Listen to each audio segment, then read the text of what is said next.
laquelle aussi on a voulu donner une écho assez contemporaine en invitant 26 artistes, dont un duo, principalement de la région Auvergne-Rhône-Alpes, ou en tout cas vivant et travaillant en France, et même confinés en France pour un des artistes à ce moment-là. Et donc, l'idée, c'était de pouvoir en fait faire dialoguer à la fois des œuvres de nos collections et de montrer des œuvres soit déjà existantes ou spécifiquement conçues pour l'exposition à Lyon. Voilà, donc oui, Pardon, pardon. je me permets juste revenir sur la méthode, peut-être aussi le contexte que cette exposition est réalisée dans le cadre du pôle. Je ne sais pas si tu avais l'intention d'en parler, mais l'année dernière déjà, il y avait eu l'exposition Pensée en forme et en couleur. Vous savez que depuis 2018, le Maclion et le Musée des Beaux-Arts est regroupé sous un pôle sous la direction de Madame Sylvie Ramon, et que du coup, il y a une volonté aussi de faire dialoguer ces collections. Tout à fait. Tout à fait. Et en fait, l'idée aussi pour ce deuxième projet, en fait, dans le cadre du pôle, c'était de pouvoir, nous, en tant que commissaire, Mathieu et moi, travailler à la fois avec les directrices des deux musées, mais aussi avec un comité artistique qui est composé, enfin, qui a été composé de Selima Elal, qui est la conservateur en chef des objets d'art, et de Céline Le Bacon, qui est la responsable du cabinet des arts graphiques du côté du musée des Beaux-Arts, mais aussi d'Hervé Perceba, qui est le responsable de la collection au Maclion. Voilà, l'idée, c'était de pouvoir voilà, trouver des œuvres dans nos collections qui puissent en fait faire écho à cette thématique en fait qui était l'expérience du déplacement et de discuter avec eux d'œuvres auxquelles on n'avait pas forcément pensé, moi et Mathieu, au départ, et de construire en fait ce parcours, un parcours d'exposition qui est à la fois chronologique et thématique, qui se construit en 12 chapitres. Et donc, l'idée ce matin, c'est de pouvoir vous montrer l'exposition via la visite virtuelle qu'on a réalisée au Musée d'art contemporain et qui est en ligne sur notre site internet, et de construire un parcours à la fois qui démarre avec la découverte du monde, qui aborde à la fois la dimension politique et économique du déplacement, mais aussi ses formes culturelles, cultuelles et touristiques. Donc, on interroge aussi le tourisme de masse en ce moment, avec un écho écologique important.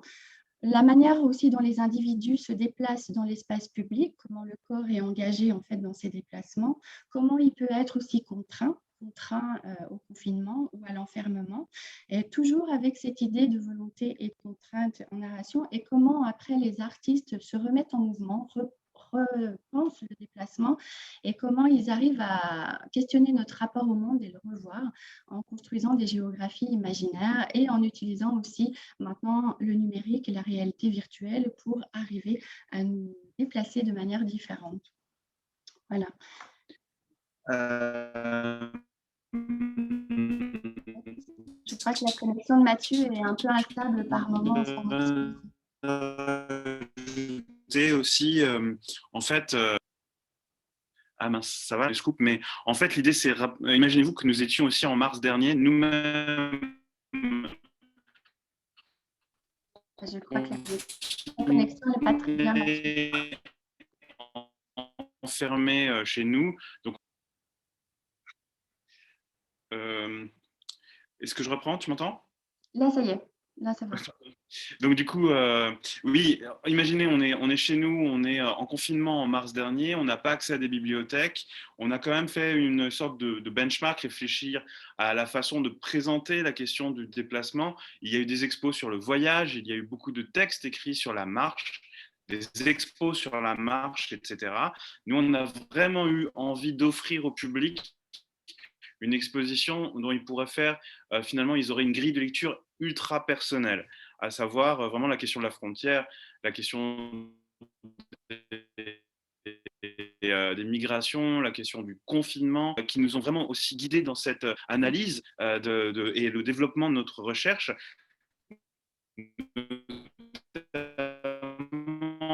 En 2006, il y a eu des conférences à Lyon.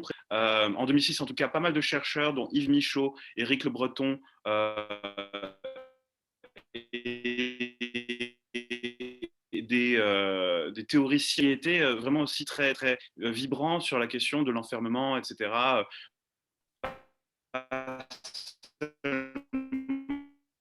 Physique, mais aussi sociologique, de l'expérience du déplacement entre volonté et contrainte. Donc la première salle, la première salle que vous voyez en photo explore les mythes. C'est-à-dire que vous l'avez compris, on n'a pas voulu créer une exposition totalement abstraite, on a vraiment voulu l'ancrer pour que chaque spectateur ait une histoire qui le connecte avec soit son expérience, soit avec sa culture.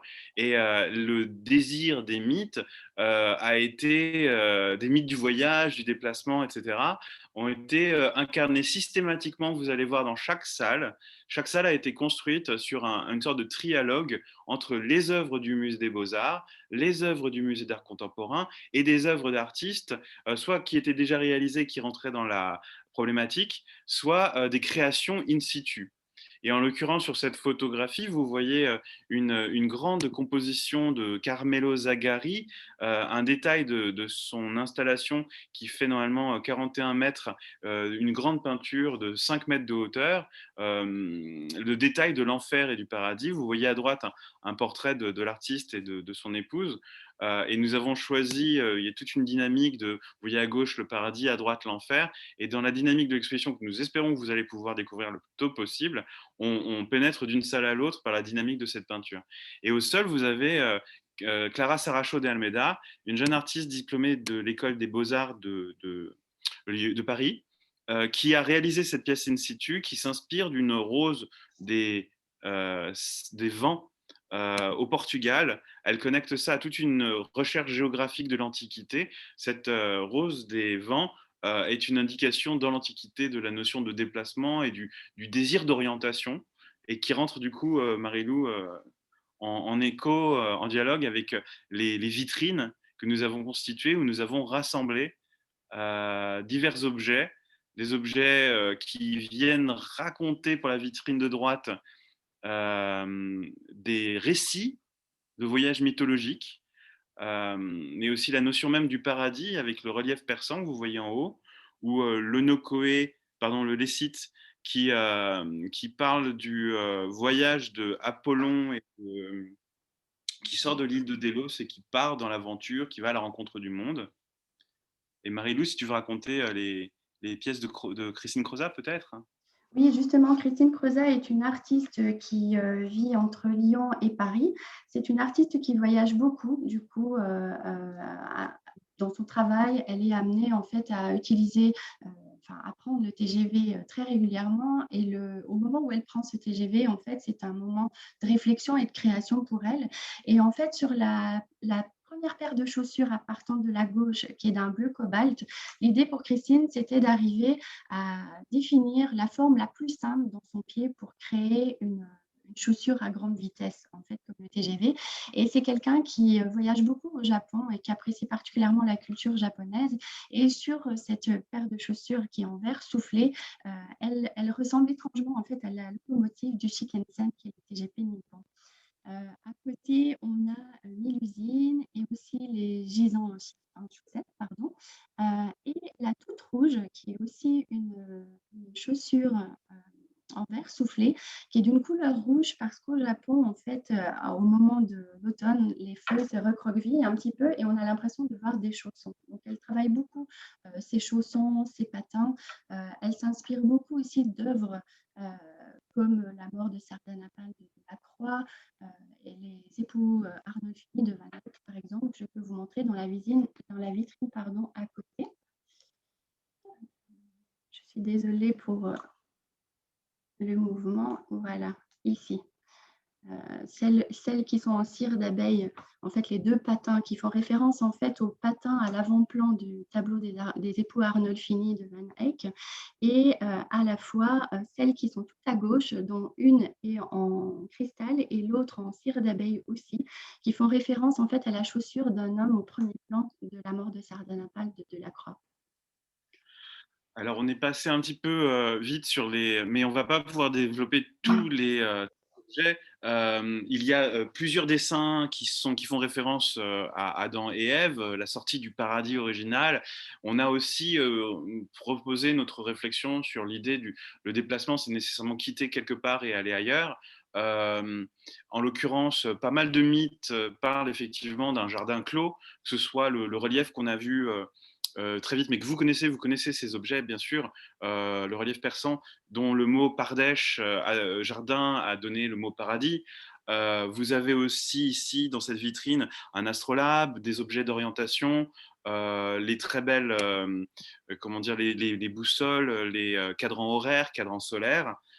Donc, on a dans cette vitrine aussi raconté un petit peu l'histoire des objets dont on s'accompagne pour pouvoir partir en déplacement, les modes d'orientation. Et vous le voyez assez mal, mais il y a le plus ancien objet de l'exposition, c'est effectivement une sandale égyptienne qui n'était pas une sandale portée, qui était une sandale qui accompagnait le mort, donc dans un voyage mental, en tout cas mythologique, encore une fois, qui entrera en dialogue avec d'autres objets antiques de l'Antiquité égyptienne que nous retrouverons en fin d'exposition et qui correspondront au monde qu'on élabore.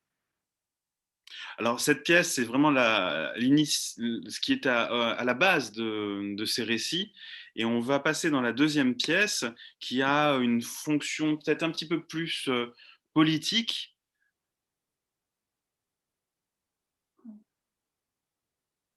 On va peut-être pas aller sur, voilà, on va peut-être pas développer sur les dessins que vous voyez au fond à gauche, mais sachez juste qu'il y a, on continue le voyage mythologique qui devient politique, avec par exemple un dessin de Chenavard qui parle de la fondation de Rome, avec le Primatis, un dessin inspiré du Primatis qui parle du voyage d'Ulysse, mais aussi dans le livre, sur le lutrin, le voyage de Orphée aux enfers. Vous avez aussi Warlou Kourlangou, une peinture aborigène du musée d'art contemporain qui évoque ce voyage mythologique de la fourmi volante. Mais peut-être on peut dire plus de choses. Vous connaissez bien sûr les pièces de Barthélemy Togo et de Pascal Martin Taillou, donc la voiture. Peut-être, je ne sais pas, Marie-Lou, tu veux développer sur l'une de ces deux pièces? Alors en fait, la voiture qu'on voit là, c'est un parcours assez intéressant d'une voiture qui a été utilisée d'abord en Europe, qui est partie ensuite en Afrique et qui a eu une seconde vie là-bas. Et vous voyez au sol en fait une vidéo qui commente en fait le parcours de cette voiture et du conducteur de la voiture. Et de voir que maintenant, en fait, cet objet est devenu une œuvre d'art et a été ramené en Europe dans les collections du musée. Donc, c'est aussi à la fois le parcours, enfin, un objet du déplacement qui a été utilisé par plusieurs personnes et qui provient un peu muséifié dans nos collections au musée. Voilà. Sur la pièce de Togo Euh, ici. on a appelé cette pièce Cartographier le monde et les frontières, puisque il y a une très belle réflexion qui dit aussi que il existe des frontières parce qu'il y a des corps pour les traverser. Et typiquement, ces pièces-là incarnent vraiment l'idée de la façon dont les États contrôlent la question du déplacement, ne serait-ce qu'avec les passeports, mais aussi les systèmes, enfin les frontières, bien sûr, les systèmes aériens ou ferroviaires ou de navigation qui s'inscrivent dans cette restriction du voyage.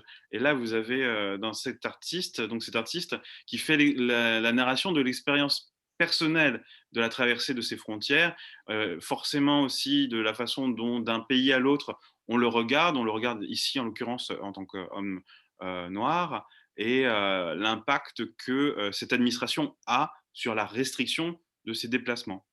De manière un petit peu plus aussi contemporaine, immédiatement contemporaine, on a l'œuvre de Florent Mingue, peut-être, sur laquelle on peut dire deux mots à droite. L'artiste qui est Dan Mas. Euh, alors, sachez qu'on a travaillé avec des artistes, vous aviez vu Clara Saracho de Almeida, ici Florent Mingue. On a, dans notre sélection des 26 artistes avec lesquels nous avons travaillé, aussi choisi de mettre en avant en particulier les artistes qui travaillent sur le territoire Auvergne-Rhône-Alpin. Et en l'occurrence, Florent Mingue, même s'il est diplômé de l'École des Beaux-Arts de Paris, vit dans la région. Et alors, il nous a comment dire, parlé de ces œuvres absolument passionnantes qu'il a réalisées à la frontière entre l'Arizona et le Mexique. En l'occurrence, peut-être tu peux encore avancer, Marilou. Vous voyez ces photos qui ont été empruntées au CNAP dans un temps record, aussi une histoire de la solidarité entre les institutions dans le contexte de la réalisation de cette exposition. Nous avons emprunté ces photographies au CNAP en allant très vite selon les processus d'emprunt. Ça a été une belle histoire.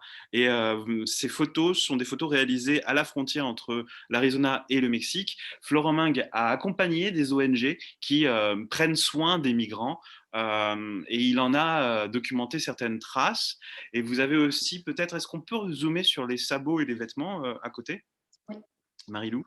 Alors justement, il y a un film aussi qui est présenté sur cette histoire, une fiction sur voilà, le Oui, déplacement en fait de Mexicains qui traversent la frontière et qui veulent retourner, en fait, qui étaient aux États-Unis et qui veulent retourner au Mexique. Et donc là, en fait, les stands qu'on voit ici avec les sabots, en fait, ce sont des sabots pour les migrants qui ressemblent en fait à des traces de vaches et qui leur permettent de se dissimuler dans l'espace, tout comme les combinaisons aussi derrière que vous voyez ici, où ce sont des photos de paysages, en fait, des paysages de là-bas qui sont imprimés en fait sur les vêtements qui leur servent de camouflage. En fait, ces petits stands là-bas s'appellent les coyote stands, enfin des coyote shops en fait. Ce sont des petits, voilà, des petits stands comme ça où les migrants ils peuvent arriver à se procurer des éléments qui leur permettront en fait de se fondre un peu plus dans le décor au moment de la traversée.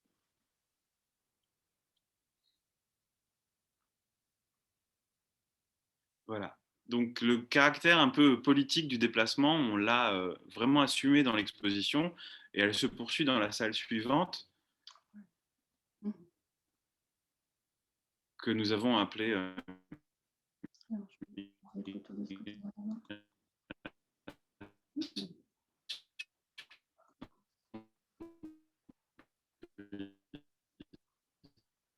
Alors, on t'entend un petit peu moins, Mathieu. Alors, dans cette salle, du coup, qui est de la frontière à l'exil, on s'interroge beaucoup sur les trajectoires du individuelles. déplacement. Qui- Il y a aussi un aller-retour entre des œuvres qui sont dans l'exposition et des œuvres qui sont dans le parcours extérieur. Typiquement dans la salle suivante, qui est migration sur le... Mathieu, je crois qu'on t'entend moins bien. Non, non, mais ça a coupé là. Ouais, ouais, ouais. Vas-y.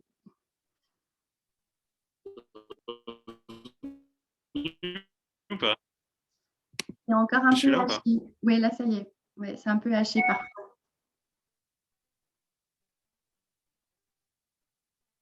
Alors, peut-être en attendant qu'on retrouve Mathieu. Ah, ça y est, tu es là. Donc, dans cette salle, on est dans la salle de la frontière à l'exil. Donc, on parle beaucoup de trajectoires individuelles. Et ici, on a une peinture de Giulia Andreani, qui est une artiste italienne qui s'est installée à Paris depuis quelques années maintenant. C'est une toile, enfin c'est une peinture en fait qui utilise un gris de peine, qui est une couleur en fait d'un gris un peu bleuté qui était utilisé par les aquarellistes au 19e siècle. Et en fait, le fait de travailler que cette couleur en fait était utilisée à l'époque pour montrer en fait, enfin pour reproduire la lumière du crépuscule, qui est un peu cette peinture entre deux. Donc entre deux, donc c'est un petit peu ce qu'on souhaite évoquer ici, l'entre-deux de la traversée, avec des fois un départ, mais pas forcément un retour. Donc l'artiste ici travaille beaucoup sur les migrations économiques du peuple italien qui a fui l'Italie à cause du fascisme. Et donc là, elle s'inspire beaucoup en fait d'éléments de famille, de photos, d'albums de famille, de coupures de journaux, jusque maintenant sur Internet, pour évoquer en fait ces parcours migratoires de populations qui quittent leur pays pour des raisons économiques. Mathieu, est-ce qu'on t'a retrouvé?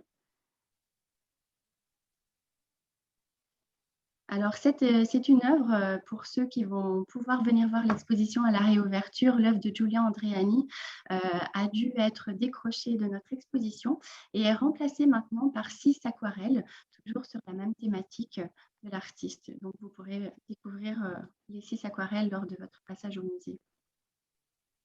Mathieu, est-ce que tu es là? Alors, nous avons aussi un artiste qui s'appelle Nidal Chamek, qui est un artiste tunisien qui habite Paris, qui nous présente ici Peut-être 3 dessins. Mathieu, oui, je sens que tu es là, mais pas toujours.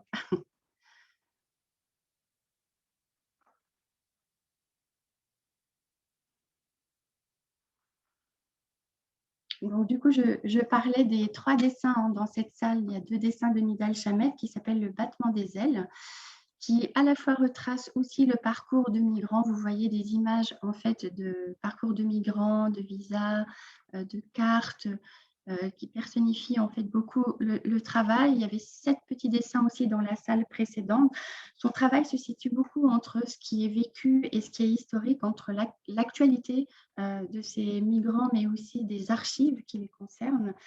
Ces dessins, ils débutent avec des éléments, une image autour de laquelle l'artiste décline d'autres références qui s'étendent sur la feuille en mêlant à la fois des représentations de souvenirs, mais aussi des croquis anatomiques, des pictogrammes, des extraits de texte, des esquisses scientifiques et techniques aussi. Hein. C'est ce que vous avez pu voir sur les 2 dessins ici.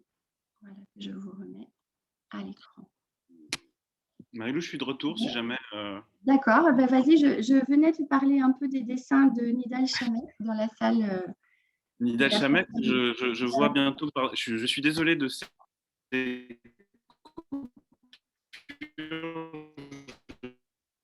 Oui, je crois qu'on t'entend toujours pas très bien, Mathieu.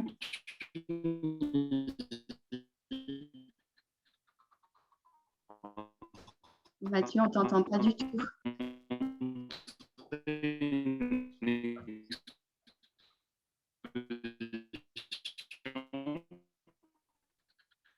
Bon, alors on n'entend pas bien Mathieu, je crois qu'il ne m'entend pas quand je lui dis. Alors peut-être pour quand même que vous puissiez voir la salle. Chamer justement dans pas longtemps. Mathieu, on t'entend vraiment pas bien.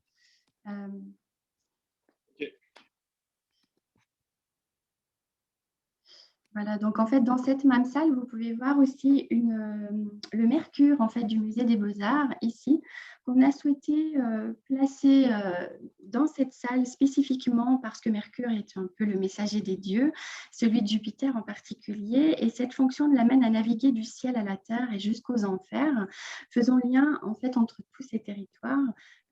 En mouvement, il est rarement représenté assis, donc du coup ici, il porte une Pégase, un chapeau à ailes, un ornement en fait qu'on représente également les sandales.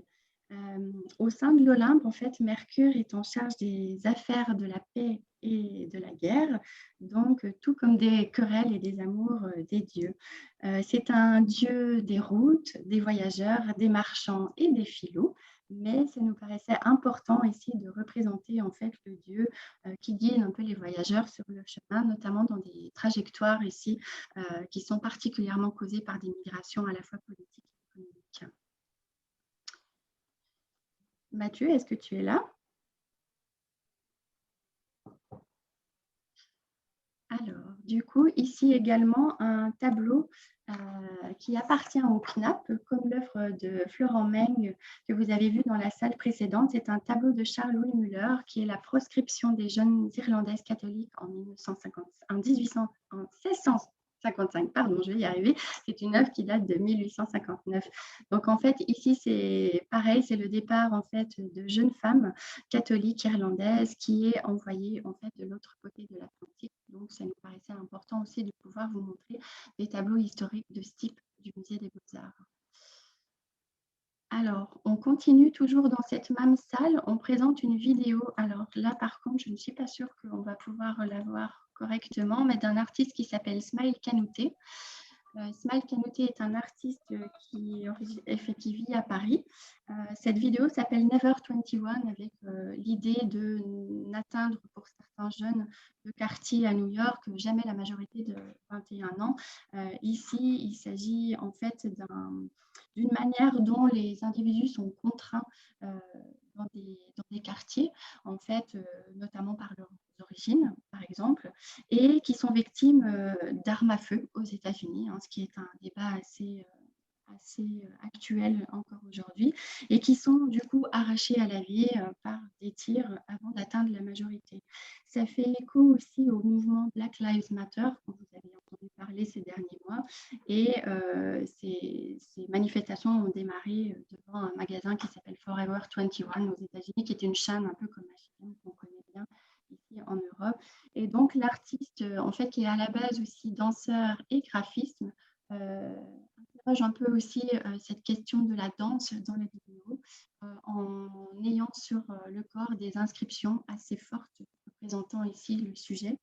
Euh, donc, ce sont en fait le parcours de familles qui sont installées sur le sol américain et qui connaissent des difficultés de génération en génération et qui se trouvent victimes eux-mêmes voilà, des violences liées aux armes à feu.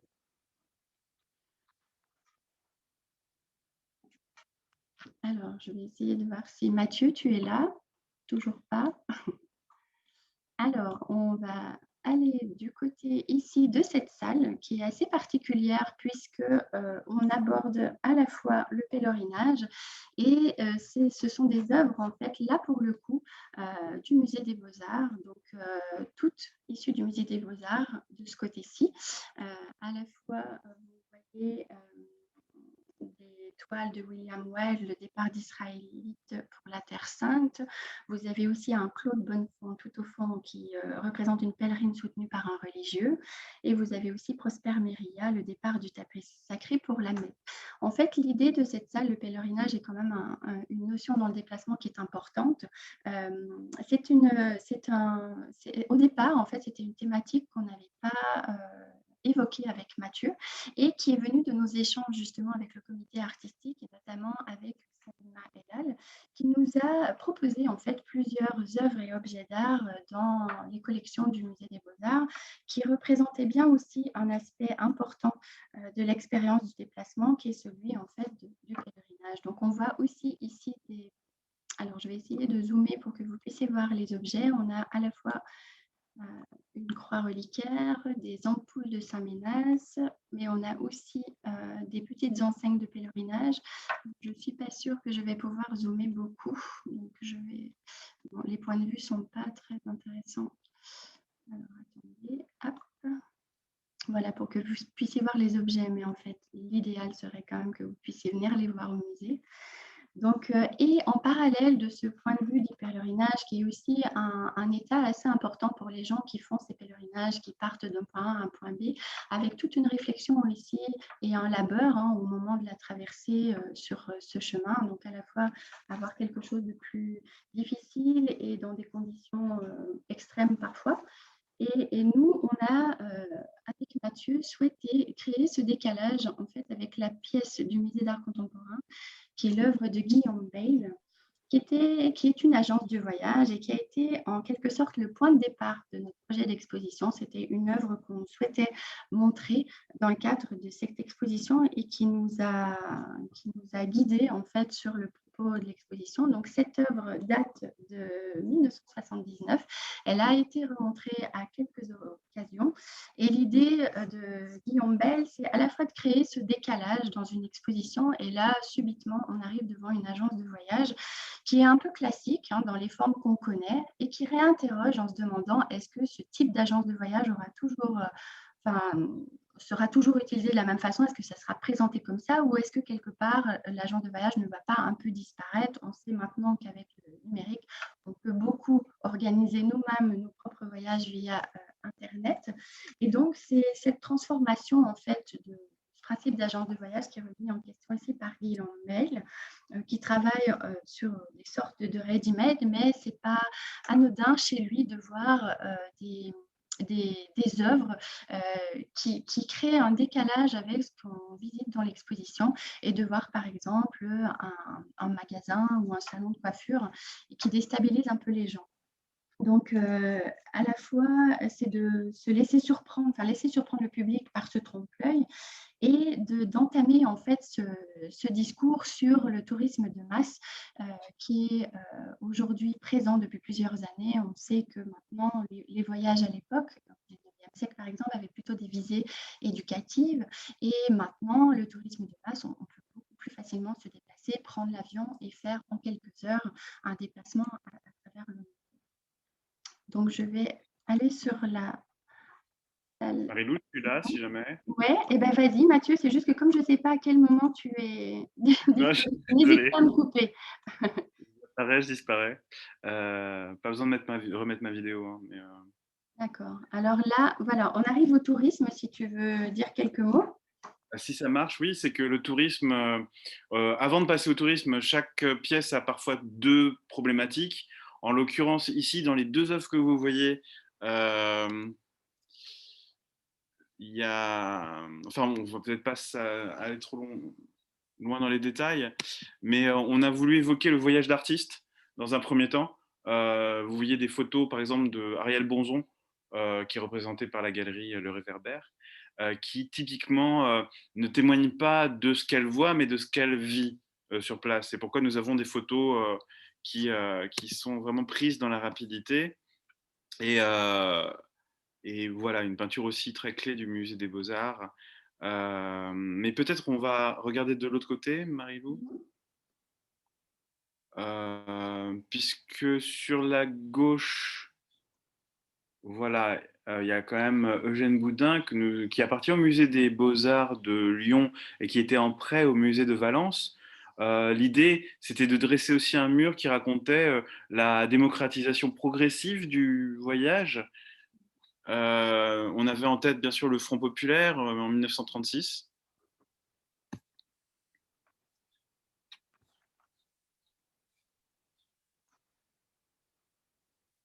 L'actu, on s'est perdu, donc Et on arrive très vite.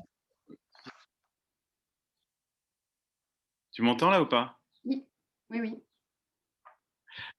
Parce qu'il y a 3 petites peintures de Louis-Antoine Besson aussi, qui représentent la fascination pour la machine de son point de vue, mais qui aussi montrent l'industrialisation progressive qui a permis aux populations moins favorisées de voyager. On fait un saut dans le temps avec une œuvre de François-Xavier Renaud, qui est basée à Hauteville, dans les Alpes, et qui lui va au contraire montrer très vite le dérèglement conditionné par une sorte d'avidité au tourisme. En l'occurrence, c'est un peintre très engagé aussi politiquement, et avec cette peinture qui évoque Paris, Texas, c'est l'idée de sa propre projection. Il vit de manière assez simple, avec peu de technologie, peu de voyages, il est conscient de son empreinte carbone, etc. Mais Paris, au Texas, le fait rêver. Et en l'occurrence, il inscrit cette critique dans un contexte extrêmement spécifique, puisque en tant qu'opposant aussi municipal, il a eu l'occasion de combattre toute une économie, une fausse économie du tourisme à travers l'investissement pour plusieurs millions d'euros de canons à neige dans l'intercommunalité de Haute-Ville, où typiquement se posait la question de la pertinence de perpétuer un tourisme lié à l'alpinisme, à la neige, au ski, là où en fait le dérèglement climatique fait qu'il n'y a plus de neige sur place. Et l'investissement financier aurait pu au contraire être beaucoup plus utile pour d'autres projets. C'est un combat finalement politique qu'il retranscrit dans la toile. Et peut-être Gaël Fauré, on montre aussi sa compagne qui est dans ce lieu qui s'appelle la Montagne Magique. Si vous passez à Hauteville, allez les voir. Il y a aussi la collection, je crois, Salomon qui est installée dans ce lieu. Et puis l'artiste Karim Kal, le photographe Karim Kal, qui est installé dans une ancienne station, euh, pas balnéaire pour le coup, un sanatorium, qu'ils appelaient Montagne Magique d'après Klaus Mann. Et là, vous voyez des rochers que Gaëlle prélève dans la montagne, et elle y colle des petites photographies, des éléments photographiques qui sont finalement pour elle aussi une sorte de logique circulaire hein, du recyclage. Elle utilise des matériaux vraiment chinés, récupérés. C'est aussi une forme d'éthique de la production artistique qui est très forte en fait dans leur personnalité artistique. Voilà, et ça fonctionne un petit peu Et comme des cabinets de curiosité où à la fois on voit des photos. Elle utilise beaucoup de photos aussi dans son travail. Elle récupérait beaucoup de photos d'albums de famille et que là qu'elle met en scène, notamment avec ces pierres qu'elle récolte dans son environnement. Ouais. Il y a toute une Marie-Lou, je vois qu'il est critique. 11h42. Ah oui, on va aller. 11h42, je crois qu'on a fait le Ah, tiers on de va aller un l'exposition. peu plus vite. Alors, je vous amène du côté de Jean Julien. Jean Julien, en fait, qui est un artiste qu'on a invité C'est d'ailleurs lui qui a créé l'identité graphique de l'exposition, hein, donc l'image que vous voyez sur les affiches. Ici, on a souhaité qu'il fasse particulièrement une production pour l'exposition. Donc, c'est sa proposition, hein, une installation à la fois de 3 peintures où on voit en fait des paysages reliés, une balade dans les bois de Boulogne, à la plage. Donc, en fait, l'idée, c'était de pouvoir lui demander de nous donner sa vision du tourisme et du tourisme de masse. Et donc, ici, il interroge à la fois ce tourisme et les déplacements liés à nos lieux de vacances. Il a une vision très personnelle. Donc, ici, il va à la fois parler de ses propres vacances quand il était enfant et il a toute une réflexion par ses dessins et l'écriture, en fait, comme un carnet de croquis sur les murs, sur sa relation entre la nature et le voyage. Et sa fascination en fait pour la nature et notre désir de la conquérir et aussi de la mettre en péril. Donc vraiment un critique juste sur le tourisme de masse avec beaucoup d'humour, hein, sur le travail de Jean Julien et un peu de cynisme aussi.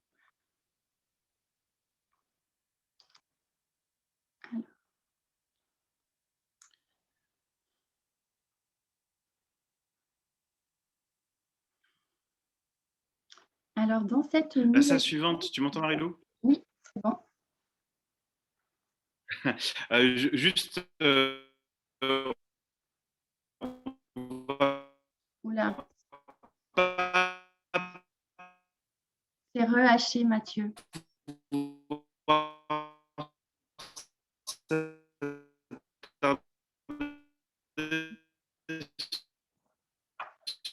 Mathieu, c'est rehaché.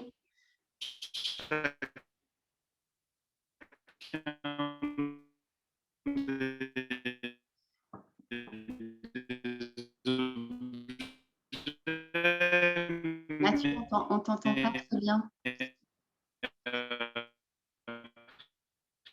Alors, c'est assez difficile, Mathieu. Pour vous expliquer, Mathieu est en Tunisie actuellement avec une connexion vraiment très ancienne.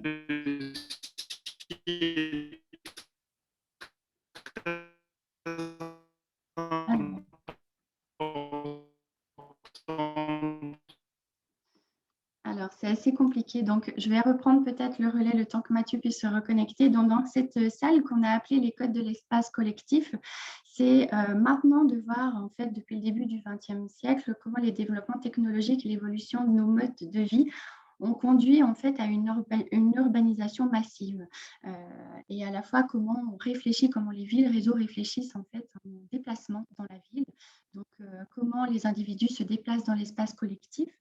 Et on a beaucoup travaillé sur les textes d'Éric Le Breton, qui est un sociologue qui travaille à Rennes, sur la mobilité inclusive et de voir en fait que cette mobilité n'est pas qu'une question de transport, mais c'est aussi une question des individus, à la fois sur des aspects des moyens plus économiques ou éventuellement psychomoteurs. Donc l'idée, c'était de pouvoir vous présenter dans cette salle des œuvres différentes à la fois de la collection du Musée des Beaux-Arts, du Musée d'art contemporain et d'artistes invités. Et là, ici, particulièrement, au fond à droite, le travail en fait sculptural de Chloé Serre, qui est une artiste de la région Rhône-Alpes et qui présente ici une performance sculpturale. Donc là, ce que vous voyez, évidemment, n'est pas performé, mais vous avez les deux costumes des performeurs qui sont accrochés à droite.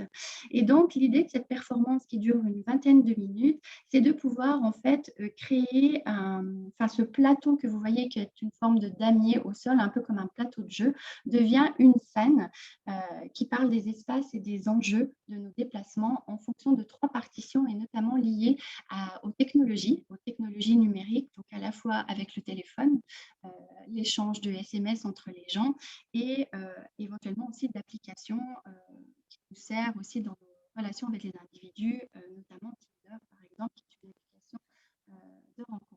L'idée pour elle, c'est de pouvoir faire performer en fait une partition qui est visible au mur, qu'on ne voit pas très bien là sur la visite, mais en tout cas, et qui guide en fait les performeurs dans leur déplacement sur la scène et qui montre à quel point parfois notre rapport à la technologie va guider nos déplacements, mais va aussi guider notre manière de penser.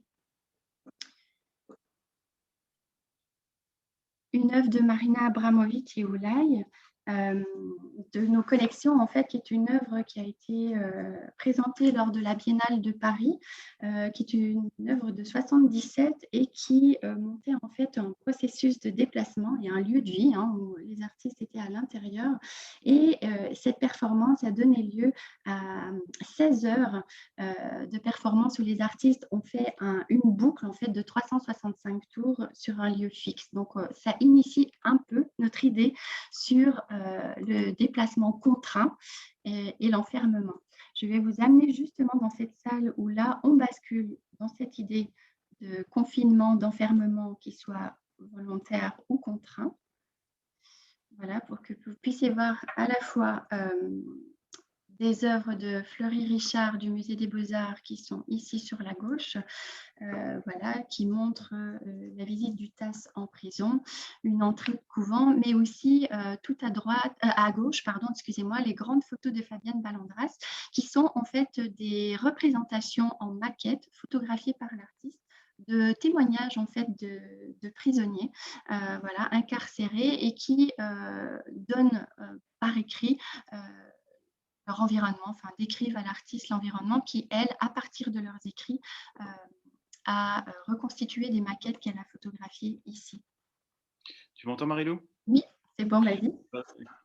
Oui, enfin, si longtemps que ça dure. C'est qu'en fait, cette salle montre différents modes d'enfermement. C'est vraiment notre salle du confinement. Et vous avez effectivement à travers l'œuvre du TASS de Fleury Richard, l'enfermement pour des raisons en l'occurrence ici, de problèmes de santé mentale. Vous avez effectivement la question de la prison. Plus loin, vous avez des vidéos de Ali Chéri qui crée un parallèle assez trouble avec le confinement tel qu'on le vit maintenant, puisqu'il était en 2006, pendant la guerre du Liban, entre le Liban et Israël, il était lui-même enfermé à Beyrouth, dans sa chambre, confiné, et il prenait des photos des bateaux qui quittaient Beyrouth. Et vous avez aussi une œuvre de Vito Acconci ici au milieu avec deux moniteurs. Vous le verrez mieux en venant voir l'exposition et on vous accueillera avec plaisir, qui, sous une forme performative, montre aussi l'impact qu'un individu peut avoir sur l'autre dans un contexte d'enfermement et ici en l'occurrence une femme qui s'entoure d'une corde sous les directives de Vito Acconci lui-même. Et du coup, Marilou, deux mots sur juste citer ce qu'on voit derrière, puisqu'il nous reste 10 minutes pour monter peut-être à l'étage. Des dessins de Laura Benaïba et de Rémi de Chiara, qui, eux, pendant le confinement, ont aussi renégocié leur capacité à se déplacer en cartographiant leurs propres déplacements. Le confinement a été quelque chose, on le sait, on le dit, de très stimulant, de très bloquant pour les artistes, mais aussi pas mal d'entre eux ont pris ça comme comment dire, une occasion de continuer à produire, de produire différemment. Et typiquement, Laura Benaïba et Rémi de Chiara, qui ont une voiture, la Super F95, qui est parquée dehors dans le musée, fait partie aussi de cette exposition. C'est un lieu d'exposition mobile. Et eux-mêmes ont été vraiment très impactés par la mobilité et développent toute une programmation aussi au musée, où ils interrogent la façon dont le déplacement en voiture conditionne le rêve, des récits de déplacement, de voyage. Voilà, de très belle contribution aussi matérielle à l'exposition qui a été développée par le service de la programmation culturelle, il faut le dire. Tout à fait. Et c'est vrai que l'échange qu'on a eu aussi pour préparer l'exposition avec les artistes a été vraiment hyper intéressant et de voir un petit peu aussi discuter au moment où l'exposition s'est créée, dans quelles conditions ils étaient, comment ils continuaient eux à créer et comment le confinement en fait leur inspirait aussi des œuvres comme celle de Laura Benaïba et Rémi Descartes qu'on voit, qui ont eux été en mesure de pouvoir explorer le kilomètre qui possible autour de chez eux et comment ils ont pu aller pousser les limites en fait de ce kilomètre au maximum en dessinant leur trajectoire. Donc dans cette salle, c'est un peu la renégociation des modes de déplacement. On vous invite vraiment à revenir parce qu'il y a aussi plusieurs vidéos dans cet espace de Radouane Zeguidour, de Ismail Bari, mais vous avez aussi des pièces de la collection telles que Panamarenko, une toile de Marc Desgrands-Champs que l'on connaît bien. Et ces artistes renégocient notre rapport à la ville en se déplaçant différemment. ou en recherchant de nouvelles méthodes de déplacement. Vous avez en plein milieu ici une sculpture, on peut s'attarder 2 secondes sur cette installation de Benjamin Testa, un artiste né à Lyon, qui travaille beaucoup sur les volumes d'architecture. Et en l'occurrence, ici, il a pris un appartement qu'il connaissait, qu'il a reproduit non selon la géométrie euclidienne, c'est-à-dire une géométrie à angle droit, mais selon une géométrie hyperbolique, c'est-à-dire un rapport différent à la géométrie de l'espace. La géométrie hyperbolique, c'est typiquement celle qui est utilisée sur les planisphères pour créer une carte, une carte du monde qui rentre dans un rectangle. Et quand on traverse cet espace, on repense nécessairement à ce sentiment d'enfermement que l'on vit tous et pour lequel on est reparti pour un tour dans le contexte du confinement, avec une salle de bain, etc., etc. Donc c'est un peu une pièce clé de notre exposition. Et en face, peut-être un mot sur la... Ah ben non, l'œuvre de Ali Chéri fait encore partie de cette réinvention des modes de déplacement, avec ici la reconstruction d'une machine à voler qui a été créée des centaines d'années avant même celle de Léonard de Vinci par un médecin arabe qui avait créé cette machine finalement à planer. Il a volé pendant une dizaine de minutes avant d'atterrir malheureusement et de se casser le dos. Mais c'est aussi Ali Chéri utilise cette œuvre pour montrer aussi ce désir constamment de réinventer notre relation à l'espace et de chercher des nouveaux modes de déplacement. Voilà, et sur le chapitre qu'on voit au fond, qui est les géographies imaginées, je souhaiterais m'attarder peut-être ici sur le travail de Géraldine Koziak, que vous voyez à la fois 6 peintures et 2 tapis qu'elle a produits à la Manufacture de Bourgogne. Alors, ce qui est assez étonnant, c'est que Géraldine, elle a commencé à travailler en fait sur cette nouvelle série qui s'appelle Les 10 000 choses pendant le confinement, avant même qu'elle soit invitée par nous pour l'exposition comme un parfum d'aventure. Elle affectionne en fait les collections d'objets et ce qui se rassemble, qui n'a pas forcément d'importance ou en tout cas qui proviennent de différents endroits. Et donc, le point de départ de sa réflexion ici, c'était l'ouvrage L'histoire naturelle de Buffon. Elle va présenter à travers les 6 peintures que vous voyez sur la gauche différents pays ou continents. Et par exemple, celui qui est représenté, le tapis ici, est inspiré du Japon où vous voyez les petites poupées kokeshi. Et donc, ce qui est assez étonnant, c'est qu'il y a un clin d'œil ici avec le pangolin. Donc, on voit vraiment que l'artiste s'est inspiré en fait de l'actualité au moment du premier confinement en mars 2020 pour créer cette œuvre. Et elle réinterroge en fait le devenir de ces choses, notamment les choses qui sont dans les collections du musée, et de savoir en fait quels avenirs ont cette collection et comment on redéfinit aussi notre rapport au monde à partir de ces objets, à partir de souvenirs et aussi d'impressions, ce qu'on peut développer peut-être dans la salle suivante. Absolument. Il y a 2 œuvres aussi, 2 autres peintures du Musée des Beaux-Arts, et puis il y a surtout le Cornell, hein, qui a été acquise grâce à la générosité des amis du Musée des Beaux-Arts. On est vraiment dans un espace où, en gros, on anticipe un petit peu les questions. Comme tu disais, Marie-Lou, c'est une exposition chronologique et thématique. En l'occurrence, ici, on se place dans la question de savoir comment on va pouvoir penser nos déplacements du futur. Imaginons qu'on ne puisse plus bouger, que effectivement la catastrophe climatique redéfinisse complètement la question du tourisme, que ce tourisme de masse, on ne puisse plus le faire. À partir de quoi on recompose ces nouveaux univers, ces nouveaux mondes. Donc on avait Victor Brauner et Lam et effectivement Cornell, etc. On avait aussi un petit, juste pour le citer, pardon, un papyrus égyptien, voilà, qui montrait comment on essayait d'anticiper le monde d'après, le monde des morts. Et ici, cette pièce-là finit un petit peu comme une sorte de gestuelle assez belle entre un dialogue entre Pierre Monet, ça c'est mon grand-père, Pierre Monet, et qui nous montre un rapport à l'instant très différent. En gros, il y a, bon, bien sûr, cette très belle peinture de Marc Desgrands-Champs, des souvenirs de Matisse de son voyage à Tahiti, et une très belle peinture aussi du buffet qui se remémore ses voyages dans le Sahara. Mais ce dialogue qui est très très beau entre la peinture de Monet sur le rendu de l'instantané, de la vision de l'être dans le monde, en fait, un petit peu le Dasein, qui est en dialogue avec une vidéo en face assez incroyable d'un artiste danois. C'est un peu notre seul artiste qui ne vit pas en France que nous avions invité, parce que justement, pendant le premier confinement, lui-même était bloqué en résidence à la Fondation Luma à Arles. Et cette pièce est assez sublime parce que d'habitude, lui, quand il va quelque part, il rencontre des zoologues, des anthropologues, des scientifiques qui vont l'aider à comprendre la faune, la flore, etc. Et il le reconstitue de manière immersive. Et dans ce contexte spécifique déjà de la crise du Covid, on ne consomme plus la vidéo immersive de la même manière, avec un masque, etc. Les conditions d'hygiène redéfinissent cette façon de consommer quelque part la réalité virtuelle dans l'art. Donc il a repensé plutôt dans une logique immersive sous la forme d'installation qu'on a reproduite ici. Malheureusement, il n'a pas pu venir pour installer l'œuvre directement puisqu'il était confiné à Arles.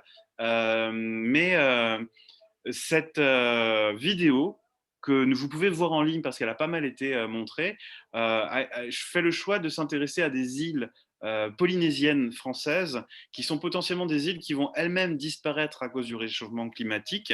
En l'occurrence, il n'est pas allé voir lui-même, c'est la seule œuvre qu'il a faite sans être allé in situ, c'est-à-dire que finalement des sources de seconde main, des récits de voyage, des photographies qu'il a utilisées pour recomposer de manière hyper immersive et assez fascinante une île qui finalement peut-être demain n'existera plus et qu'aucun d'entre nous ne pourra jamais voir. Donc en fait, peut-être pour clore un peu cette présentation, on se rend compte que en fait, l'expérience du déplacement, la question du déplacement, elle est vraiment présente à toutes les époques. Et c'était un peu cette idée de pouvoir montrer à la fois de l'Antiquité à nos jours comment en fait les artistes s'approprient cette question du déplacement et comment il y a un écho très actuel aussi avec les visiteurs et comment eux-mêmes questionnent leur propre déplacement dans l'exposition, mais aussi par rapport à ce qu'ils ont vécu pendant le confinement et qui, un an après, est toujours d'actualité. Qui aurait cru, au moment où on préparait cette exposition-là, qu'on nous annoncerait encore éventuellement un troisième confinement, ce qui est assez important de souligner. Voilà, merci. Je ne suis pas sûr qu'il y ait beaucoup de temps pour des questions. Mélissa? En tout cas, moi, je peux rester encore quelques minutes, il n'y a pas de souci. Je voudrais peut-être aussi noter que pour l'exposition, pour les œuvres de Géraldine Koziak que vous avez vues et Chloé Serre, les deux artistes ont bénéficié d'une aide à la création de la Fondation de Lucan. Nous remercions évidemment la Fondation pour ce geste. Et on peut peut-être aussi rajouter qu'on travaille sur le catalogue Oui, et oui. que nous avons, on va nous-mêmes écrire un texte qui revient sur tout ce parcours et nous avons invité le fameux Éric Le Breton que nous avons cité tout à l'heure comme source de notre réflexion sur la dimension sociale du déplacement, qui va écrire aussi un texte réactualisé sur cette réflexion et nous réfléchissons aussi à un texte d'un auteur ou d'une autrice qui réfléchirait sur la façon de se déplacer dans l'art à l'ère digitale. Voilà, donc on espère pouvoir sortir ce catalogue avant la fin de l'exposition. On travaille très fort pour arriver à tenir ce délai. On espère pouvoir vous le montrer prochainement. Est-ce qu'on prend quelques questions éventuellement, Mélissa? Alors oui, si quelques personnes ont des questions voilà, ou des choses peut-être à répéter, c'est vrai qu'on a eu des petits soucis de connexion, donc si quelqu'un a une demande, voilà, c'est le moment.